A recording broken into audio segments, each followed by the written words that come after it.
Welcome on in. Gonna try to do that thing again, get back in the habit. Again, I need to get back in the habit of letting people trickle in a bit at first before jumping right in. You know, it's not very polite. It's not very.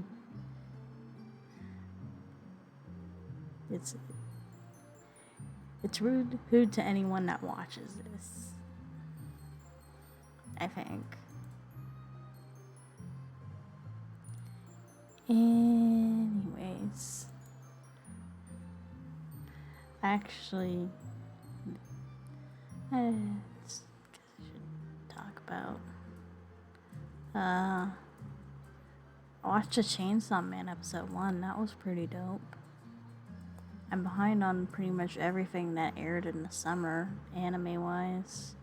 So I watched a couple episodes of some stuff I was behind on. Like Call of the Night and... yeah, I think that was it.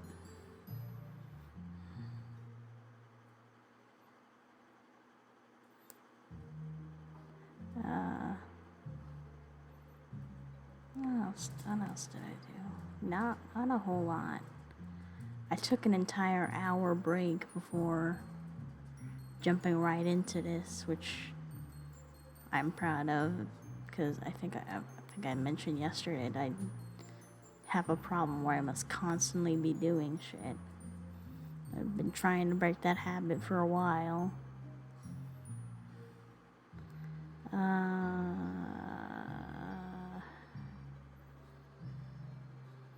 Yeah, I took an hour break.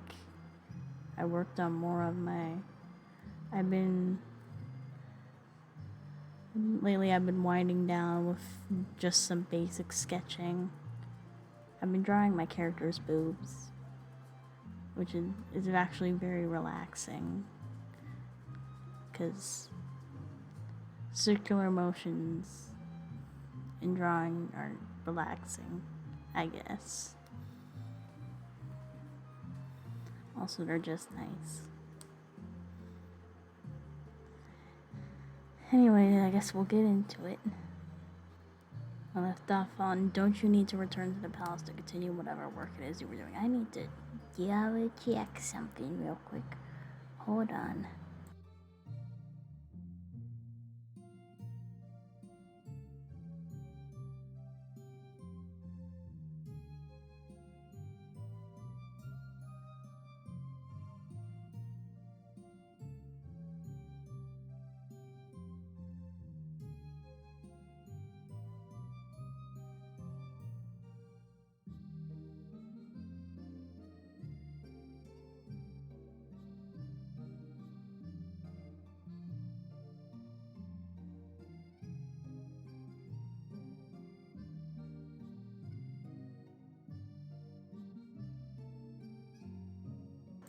I think my mom just fell asleep watching TV. I realized I heard her TV, and I'm like, oh no, is she still up? It's fine. I mean, she it's not like I'd get in trouble. She's fine with this, I think. It's just I'm embarrassed. My sister's doing laundry though, so occasionally she might pop out, and I have to mute.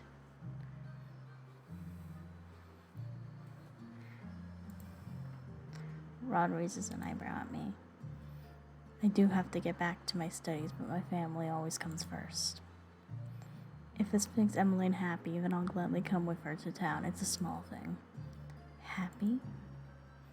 I look more closely at Emelaigne.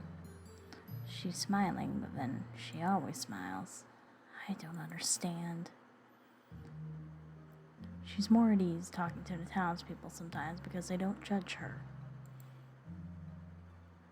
Okay, I am unmuted. Cool.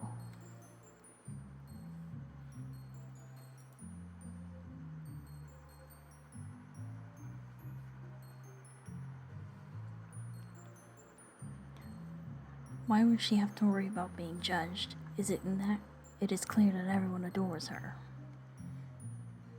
Emelaigne takes the man's hand in hers as she wishes him well. Ron points out the gesture. See that? That's goodness. You can learn something from my sister, Sibo. Is goodness pretending to be interested in the lives of strangers? Emelaigne eventually says her goodbyes before walking toward a familiar store. This is a toy shop I visited with Emelaigne and Rod before. I glance at Rod and notice the expression on his face. He seems conflicted. But why? But before I can ask, Rod marches in front of me. He indecisively pushes open the door. When I enter, Emelaigne is already hugging the shop girl, Viorica. Oh god, what voice did I give her again? Hey, no, that's Emelaigne. Hey, no. Whatever. Emelaigne, you look as beautiful as ever. Oh, please, I look the same. You, on the other hand. I'll just have the same voice, whatever. Emelaigne steps back before nodding, a bright smile on her face. Being in love suits you. When is the wedding? Wedding? She's already engaged. I catch a small movement out of the corner of my eyes and turn to glance at Rod. I notice the fingers clench into a fist before he quickly hides his hand behind his back. Though his expression is as impassive as always, I notice a tension in his shoulders.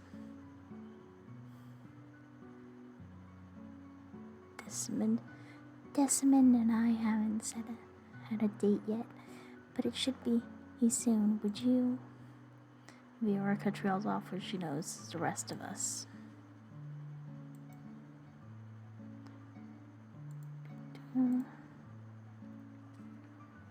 Hello, Rod. Viorica? His tone is surprisingly static. Last time he was here, I was sure he sounded friendlier. So what can I help you with, Emelaigne? Looking for another doll? Another doll? But Emelaigne is not interested in dolls. Oh no, I'm just here to see you. I can't stay for long since Rod has things to do. Emelaigne, I'll wait for you outside. Oh, okay. I know it's my job to follow Emelaigne around, but I am not at all interested in hearing her talk to this girl. Does she even want me here?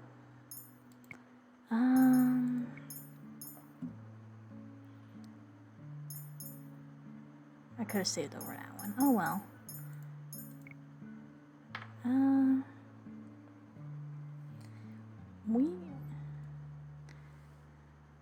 We haven't gotten any of the little indicator thingies for Rod so far. I've been thinking, but I think we're still pretty early.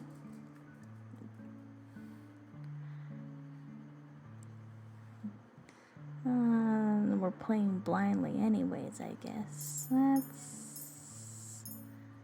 He'd probably want us to stay with Emelaigne, right? Before I can decide what to do, Emelaigne has turned to look at me with a smile. This is Sibo. She just started working as my personal maid today. It's not like you to make a maid follow you around. Emelaine's expression quickly becomes apologetic.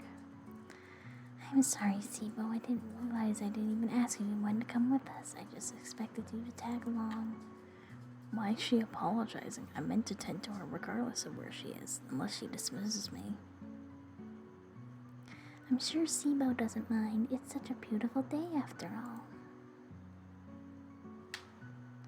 Emelaigne turns to me and smiles. You don't have to wait with me if you don't want to, Sibo. I won't be long.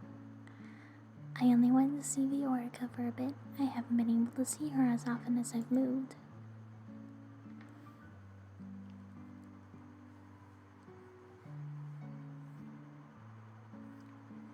Well, that's to be expected. Princesses shouldn't be associating with shop girls like me. Viorica has a point. Why does Emelaigne insist on this? But you're my best friend. I'm still not accustomed to the fact that I can't just visit you every day. Those were the good old days, when we were still neighbors. I'd still live next to you if I could. Do you remember all those games and tag we used to play together when we were children? Remember how Rod always lost? The two girls laughed together at the shared memory. I try not to roll my eyes. So they were all childhood friends. Are you sure there's nothing I can help you with? We turn at the sound of the door chimes as a customer walks in. Excuse me. One moment. Viorka turns to Emelaigne with a guilty expression. I'm so sorry, but I have to take this. No, it's alright. I'll come see you another time. I promise we can talk for as long as you want next time. Emelaigne smiles and hugs her friend in farewell. Yeah, I really need to remember what I did for her, I think. I follow closely behind Emelaigne as she exits the shop. Rod pushes away from the wall that he had been leaning on against once he knows himself is leaving. Ready to go? Emelaigne nods with a small smile. The two of us begin to make our way to the palace again. By the time we return to the palace, the evening has fallen. I hope we're not late for dinner. The minute the carriage doors open, we are greeted by two familiar faces. Sir Alcaster and Sir Mithras stand before us.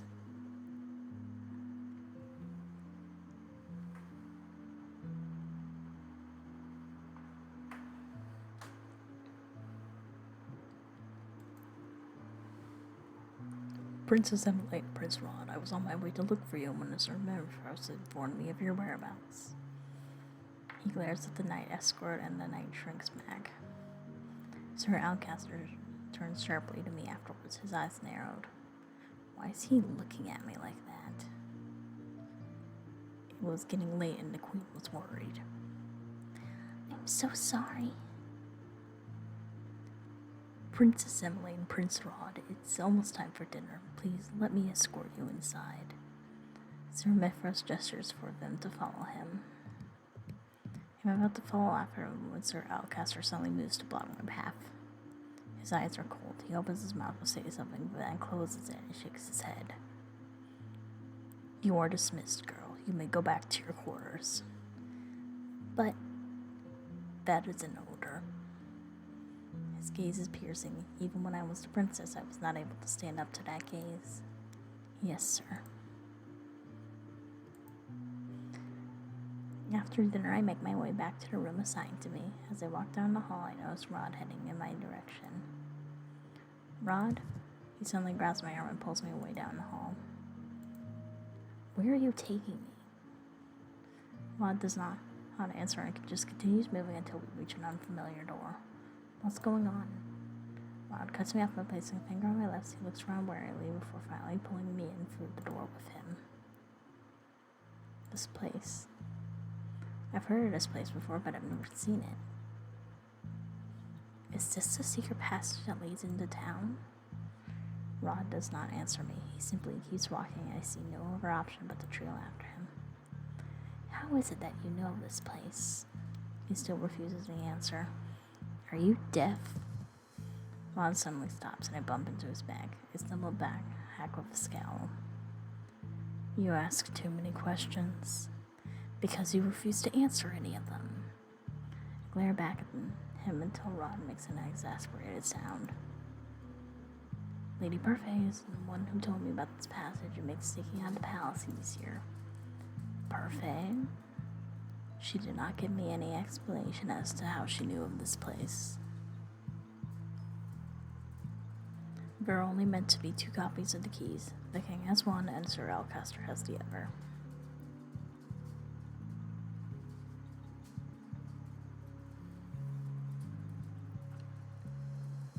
Then why do you have the key? Don't tell me you stole it from the king. I'm not a thief.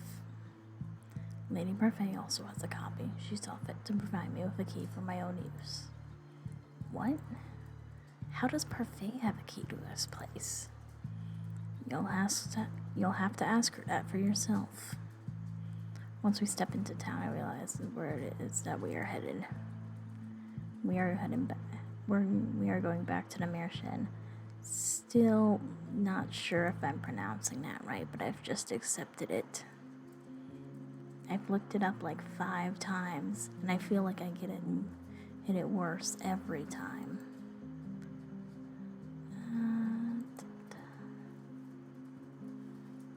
Dolora is the first person we see as soon as we enter the Mershen. Well, look what the cat dragged in.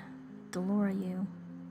Rod's glare silences me. He steps forward and points back at me, gaze icy. She's not staying at the palace. What? Dolora raises an eyebrow. Why is that? She works there now.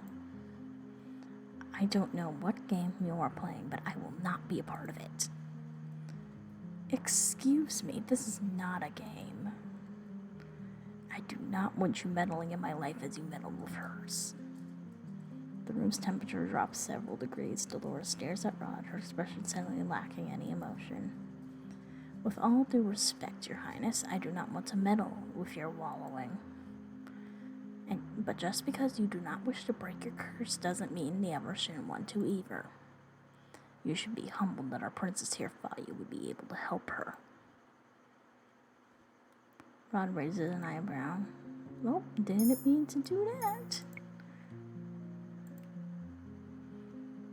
Where's Lady Parfait? Of course you want to talk to Parfait, because she puts things nicely. Fine, I'll fetch her for you.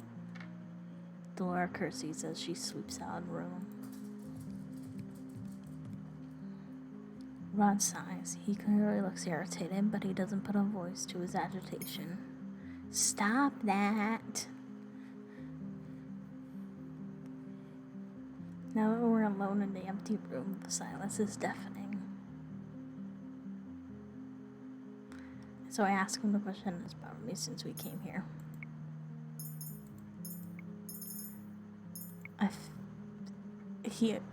Why he wants me out of the palace is pretty obvious, so I don't need to explain myself to you.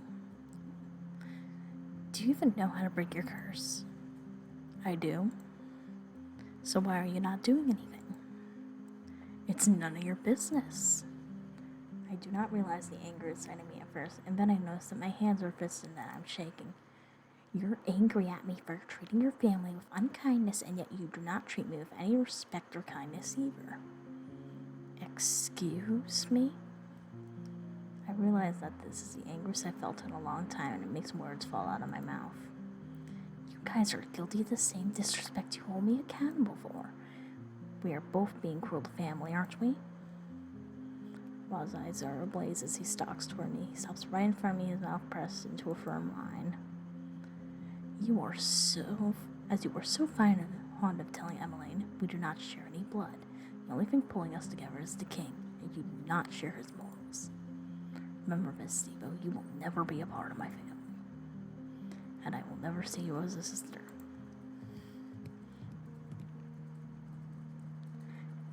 About that. That is technically true.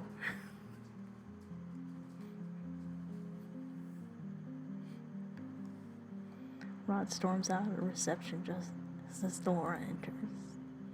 Sorry, it's like Parfait wasn't in. She pauses and gives me a wry smile. Seems this partnership is going well. I throw my hands up in anger. He is infuriating. Not as helpful as you thought? I was surprised you were asking for his help in the first place. All I have been doing today is following around Emelaigne, and he still finds reason to snap at me. In his eyes, I can do nothing right, even though I am making an honest effort to break my curse. Dolora eyes me as she slides down into a chair. Has he told you anything about his curse? Only that he knows how to break it? Dolora sighs. Boys can be so secretive about the silliest things. Rod has been aware of how to break his curse from the very beginning. Then why hasn't he broken it? I have no idea. I think the only person who knows the full terms and conditions of Rod's curse is Parfait. Parfait? Parfait has known Rod for a while. She convinced him to keep coming to the Mershen even after he gave up on breaking his curse.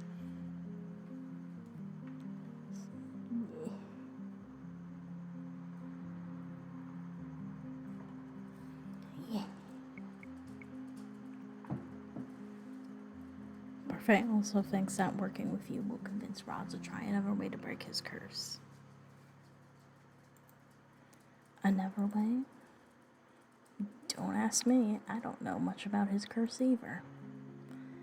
But if you keep trying, you might convince Rod to talk. I doubt that very much. It seems that all I'm doing is convincing Rod that I don't deserve to break my own curse.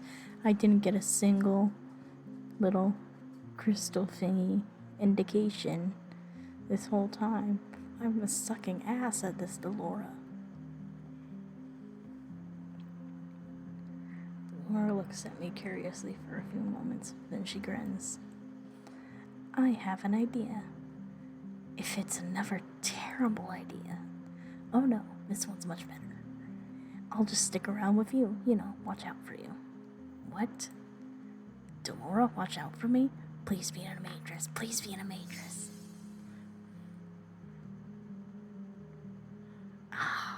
That's right, it's a doll. I'm surprised when Delora suddenly stands before me in her doll form. There's no way you and Rod are going to sort yourselves out without some kind of help, so I'll be tagging along. It's much easier when I'm travel size, Why do I feel like she'll only make things worse? Come on, Ned. Delora somehow manages to jump into the front pocket of my apron, which is thankfully large enough to fit her doll body. Let's go find Mr. Prince and get ourselves back to the palace.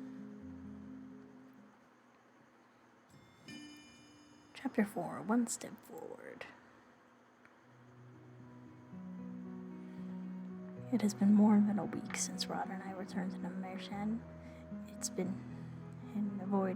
He's been avoiding me ever since that day.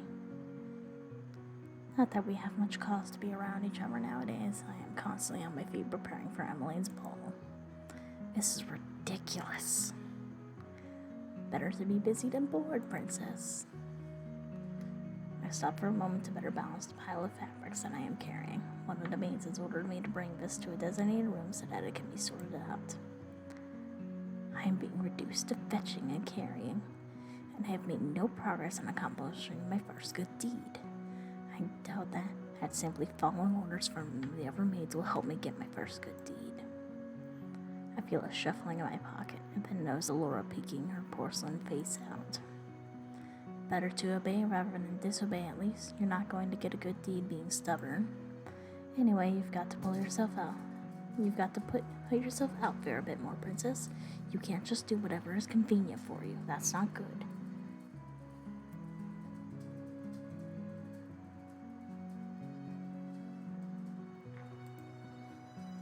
Delora has been no help at all.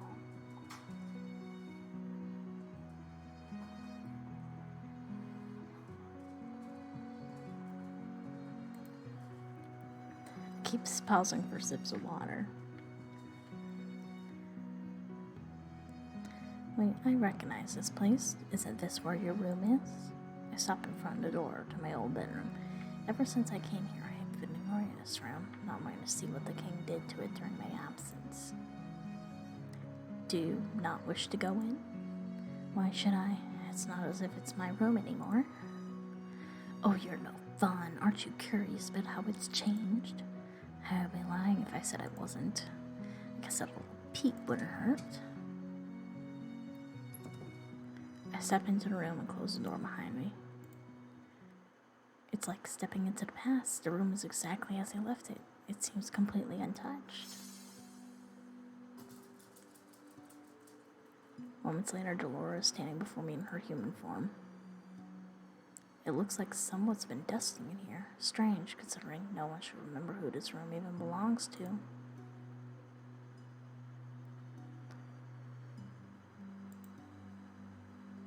Everything looks the same. I'm completely spaced out and didn't read that last one. I glance around, eyes wide. Sorry? I put the fabrics that I'm carrying down on my bed and make my way to the shelf where my dolls are displayed. My eyes pause on a specific doll.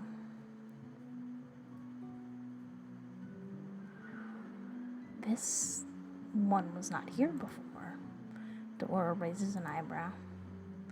Maybe you just don't remember that one because she wasn't very memorable. You do have a lot of dolls after all. No, I know each of my dolls by name. This one is definitely new. She looks very similar to the dolls I saw at Viorica's shop.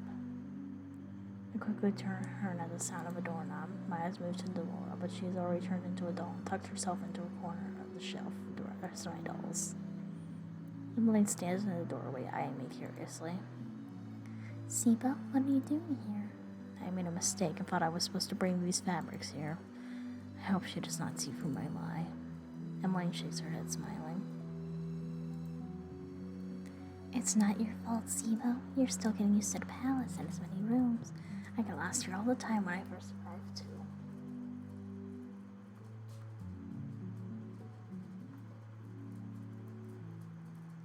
Give me a moment.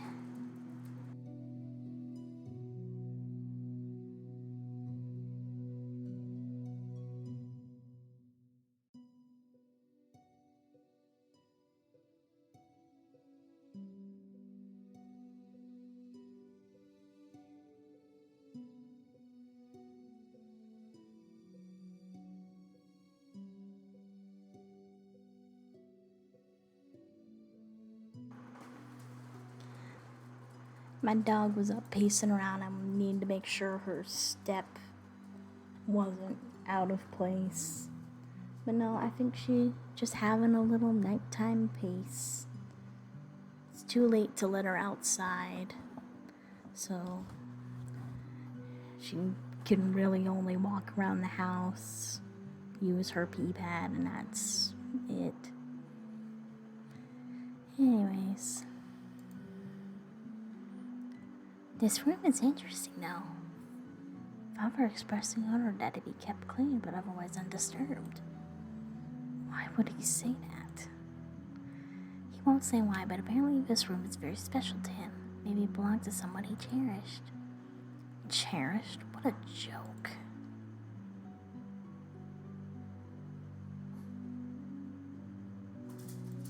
Boop, boop.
Okay, we're good.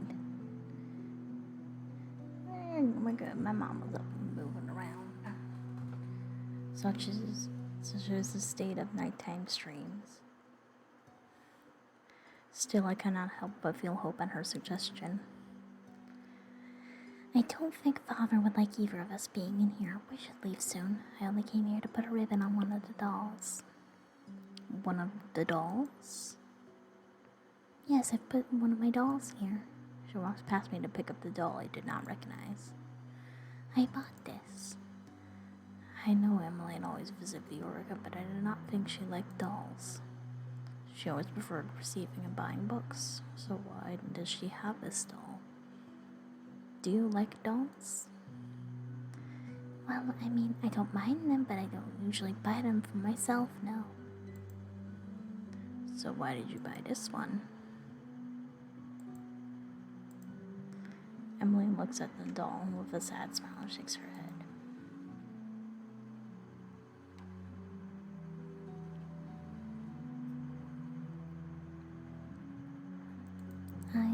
I'm not sure. I bought it as a gift, I remember that much. I was going to give it to someone who liked dolls. Someone I wanted to befriend. I don't know why, but it feels right to leave the doll here until I can remember whom I was meant to give her to. Emelaigne is silent for a moment before she turns to me with a bright smile. I know you have a delivery to make, but could you come with me to the palace entrance first? Mother's still busy talking with the cooks, so the fabrics can wait. I resist the urge to glare at her. She better not be dragging me around to do yet more errands. I'm expecting a delivery and I might need your help. I thought so. I have no choice but to nod. Of course. I begrudgingly follow Emelaigne toward the entrance, and there I see the delivery carriage. A familiar person stands beside it. Viorica. Emelaigne pulls Viorica into a tight hug. I turn my attention away, hazy glare at the number of boxes at the back of the carriage. I will no doubt have to help carry them inside. How are the preparations for the ball coming? Emelaine's smile seems forced at first, but then eases into something softer.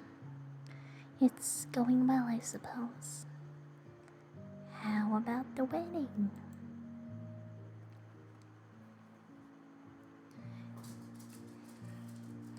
Does Samantha and I have finalized the date? It'll be 2 days after your ball. I can't wait to see you in your wedding dress. These two always talk so much when they get together.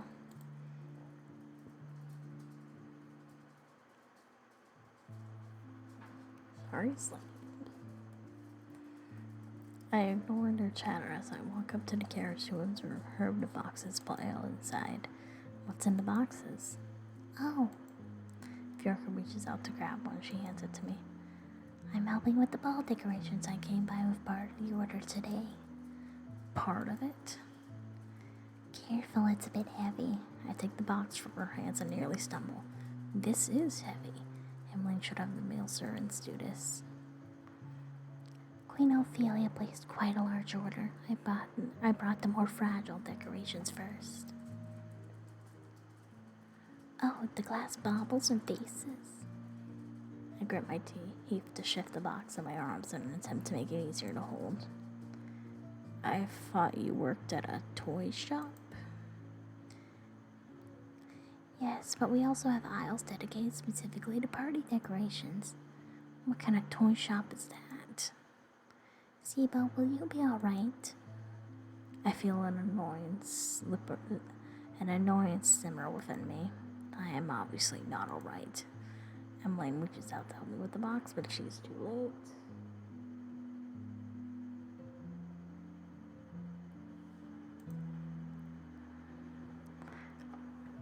I have only taken one step forward when the box slides and I stumble. I manage to cradle it in my arms, but its weight is too much for me.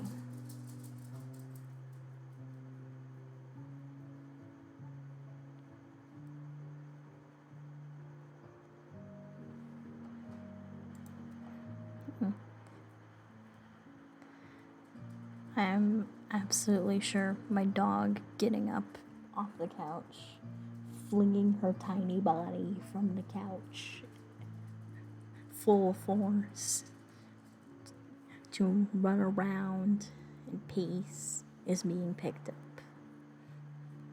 Nothing I can do about that. Nothing I can do about that. Too late for you to go out.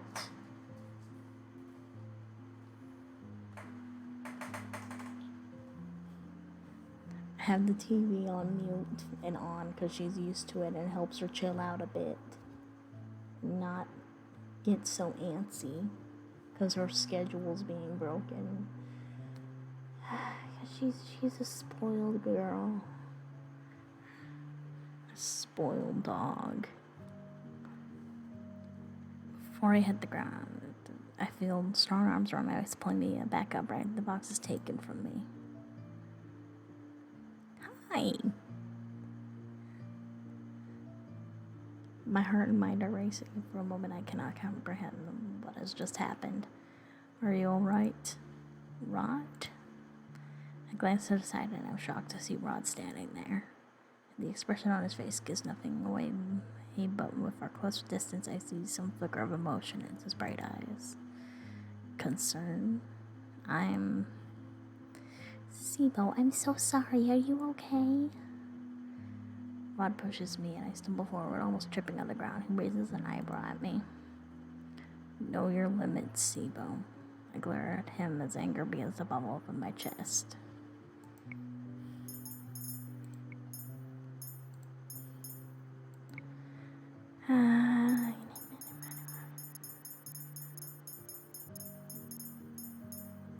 Arguing hasn't been working.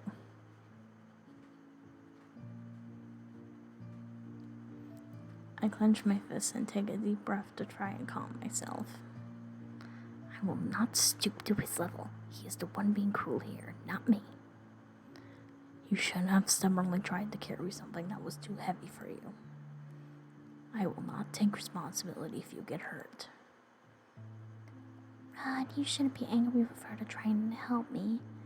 It was my fault for giving her something so heavy. Viorka, what are you doing here? Rod's voice is still cold. Viorka looks startled by his tone. I only came here to deliver some of the decorations for the ball. And you thought Emelaigne and her maid could carry these things on her own? Let's shine you. Ooh.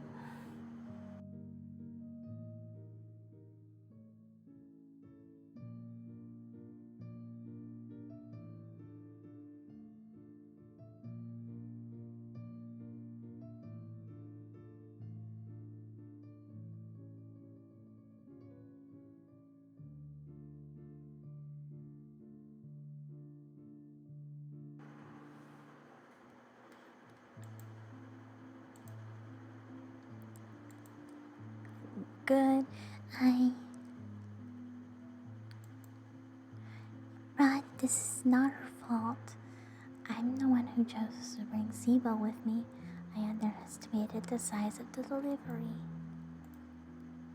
Viorka was just delivering the supplies. At least she admits her mistakes. I never thought Rod would be so stubborn.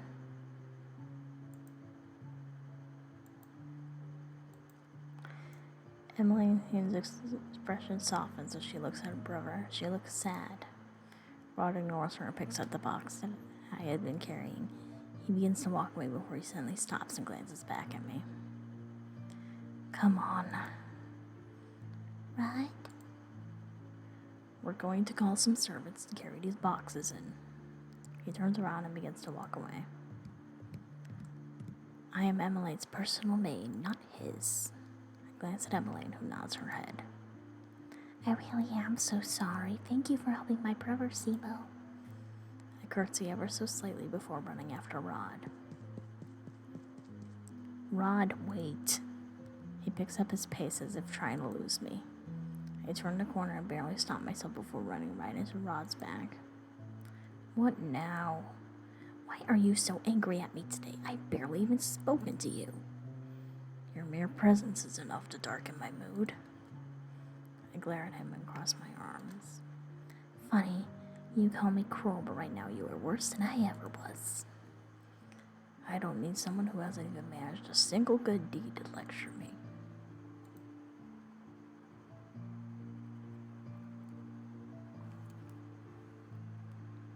I have to try very hard to resist the urge to slap him.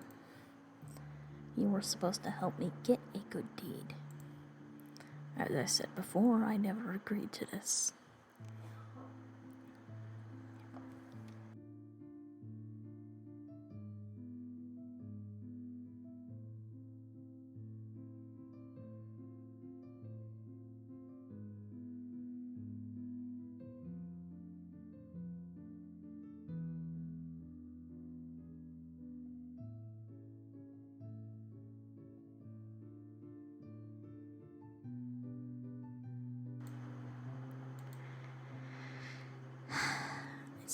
I still refuse to help you. Rod starts walking again and I hurry after him. I cannot help but recall how cold he was with Viorica earlier. I thought they were friends, but he treated her like this at the toy shop too. Why were you so angry with Viorica earlier? No reason? I raise an eyebrow when Rod quickly answers the question. Then you were cold for no reason. You have such a princely disposition. Rod frowns, but has no rebuttal for my words.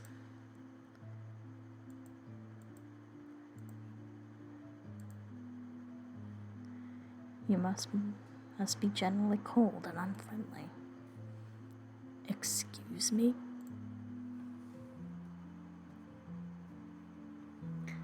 That would explain why you treated Viorica as you did. I had thought that you two were childhood friends. Viorica was always closer with Emelaigne than with me. We may have been friendly once, but we've since become distant. Distant? It's none of your business. I pause as we pass by my door, remembering that I left both the fabrics and Delora inside, and make my way toward the door and open it. What are you doing? None of your business. Enjoyed your field trip? I frown when I see her sitting on my bed in human form. What would you have done if it wasn't me? Us witches have a sense for these things. Delora? Ron slowly enters the room. It's nice to see you here, Lady Delora. Nice to see you too, little Sebby. Why are you here? Delora shrugs as she inspects her nails. I thought I would help the princess here since someone doesn't seem very willing. Rod furrows his eyebrows at her. I didn't. Yes, I know. You didn't sign up for this. But do you really think you have a choice, Rod? Delora looks at Rod pointedly. You know the consequences if this fails. Rod looks away, expression conflicted. Consequences? What are you talking about? Consequences for not helping me remove a curse? Rod sighs heavily before turning back to Delora. He does not pay attention to me. I am not the right person for this. Doesn't matter what you think, the princess thought you were, so suck it up and do your job. Rod is silent for a few moments before he finally faces me, looking resigned. I will help you then, but don't expect me to change my opinions of you. I shrug at him.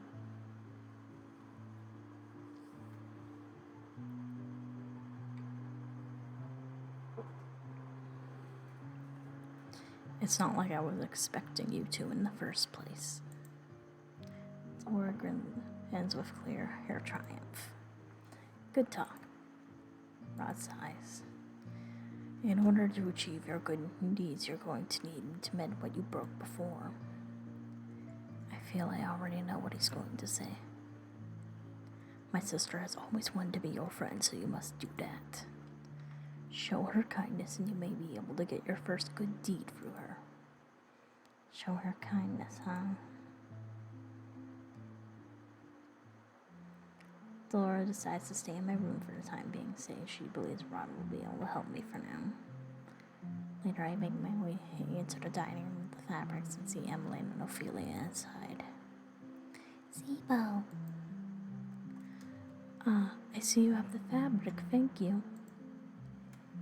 Ophelia takes the topmost sample of fabric and begins to inspect it as Emelaigne walks up to me.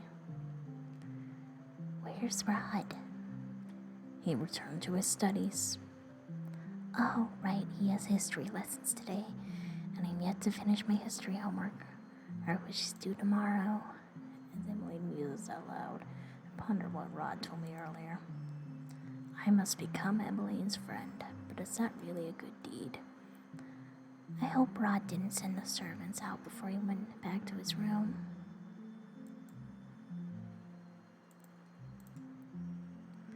I wanted to tell him that Viorica and I had already called on guards to bring the boxes inside. Did I skip something? Oh. Maybe he decided to start his lessons earlier so he could make your dance lesson this evening. Dance lesson? Father wanted to hire the best dancing instructor in Angiel, but I honestly feel more comfortable with Rod teaching me. He's a good dancer, so Father's allowed it. That's a surprise. I did not know Rod could dance. He used to prefer singing, but then Ophelia trails off, knowing that she's talking about the fairy tale curse, but I do not expect her to divulge such information to a maid like myself. He's decided to focus on his dancing for the past few months. Ophelia glances down at the fabrics and looks up and smiles at me. Sibo, would you mind helping me with this? I obediently walk over to the fabrics Ophelia wants me to look through. They are apparently samples for the tablecloth that will be used during the ball. This is going to be a long day.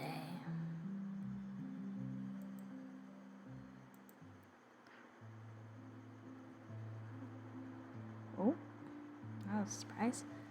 Rod comes immediately to the throne room after his history lessons to start on his dance lessons with Emelaigne.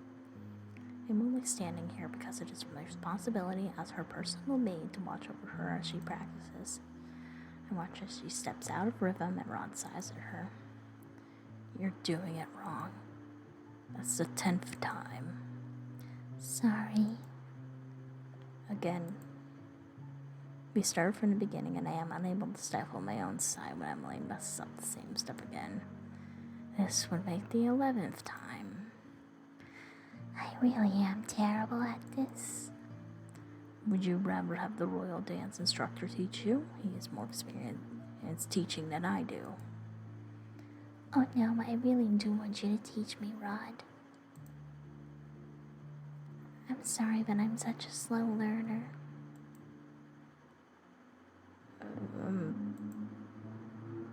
You were always good at everything. Singing, dancing, cooking. What? Prince Rod cooks? Yes, Rod does cook. He's very good at it. You didn't have to tell her that, Em.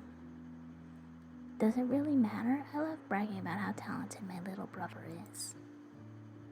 I see a tinge of pink in Rod's cheeks as he turns away. That's 6 minutes. Is he embarrassed? Emily looks down at the floor, her smile smaller. I wish I was as talented as you, Rod.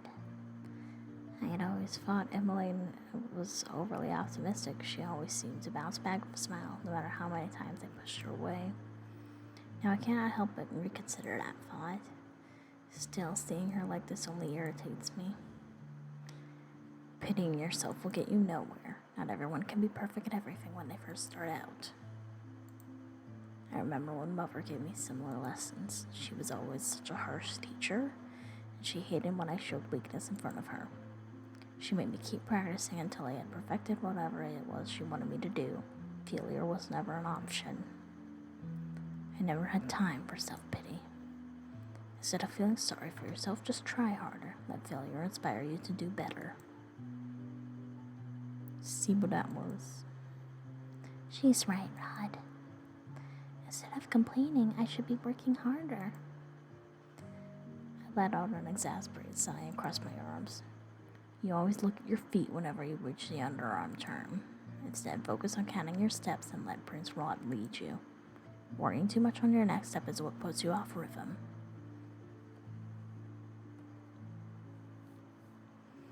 Emelaigne stares at me. Can you dance, Sibo? I can? Why? Wow, that's amazing. There's nothing amazing about me being able to dance. Her praise makes me embarrassed regardless.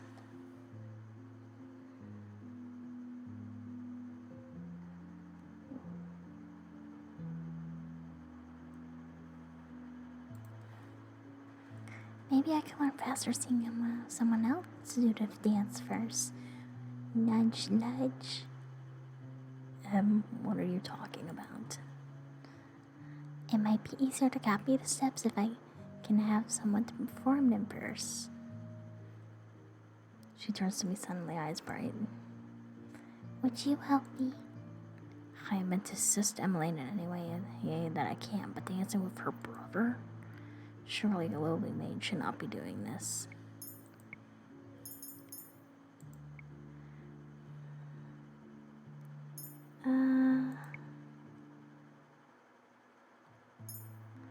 Mrs. Sept, it'll make her happy. That's what we want. If I do accept, at least I can prove that I am better a dancer than Rod. Besides, I'm supposed to be listening to Emelaigne no matter how absurd her requests are. If that's what you want. Really? Emelaigne rushes up to me and takes my hand in hers. Thank you, Sibo. I thought it might be awkward request. I thought it might be an awkward request, but I'm so happy you agreed to this. I turn to look at Rod, who's glowering at me. I'm not dancing with her. She might step on my feet. Emelaigne gives him a disapproving look. Rod, please. Rod eyes me warily. I step toward him and offer my hand. Shall we? Rod scowls at me for a few moments before finally taking my hand.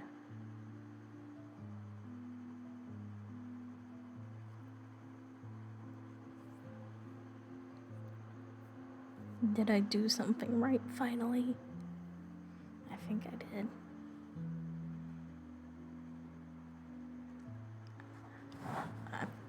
I got 2 minutes, so I think I'll actually just sign off here. This seems like a good stopping point, and then we can pick up right here Thursday. So, thanks for coming in. Have a good one, whatever you are. Morning, evening, night, whatever. Thanks for watching. Be good to each other. Bye.